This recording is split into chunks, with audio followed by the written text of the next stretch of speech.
ये कहानी एक ऐसे बच्चे की है जिसने हमें सिखाया कि कुर्बानी सिर्फ जानवर काटने का नाम नहीं, बल्कि यह एहसास, प्यार और खुलूस का नाम है। ईद उल अजहा करीब थी और मोहल्ला खुशियों से भर गया था। हर गली में रंग बिरंगे जानवर, शोर मचाते बच्चे और तस्वीरें खींचते लोग दिखाई दे रहे थे। अहमद एक कोमल दिल वाला लड़का था। उसके घर एक छोटा सा सफेद बकरा आया जिसका नाम उसने रखा चंदू। चंदू छोटा था, लेकिन अहमद के लिए वो दुनिया का सबसे खास बकरा था। रेहान अहमद का दोस्त था और बहुत अमीर भी। उसने बड़े बड़े जानवर लिए और हर वक्त उनकी फोटो सोशल मीडिया पर डालकर कहता, देखो मेरा ऊंट, सबसे बड़ा, सबसे महंगा।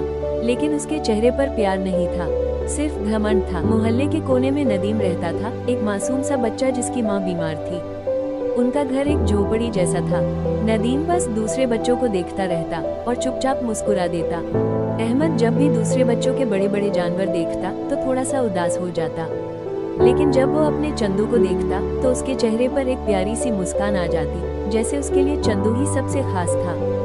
एक दिन अहमद ने अपनी अम्मी से पूछा, अम्मी, क्या कुर्बानी सिर्फ बड़ा जानवर लाने का नाम है? अम्मी ने प्यार से उसे समझाया, नहीं बेटा, असली कुर्बानी दिल से होती है। किसी की खुशी के लिए अपना हिस्सा कुर्बान करना ही असली ईद। ईद की सुबह आई।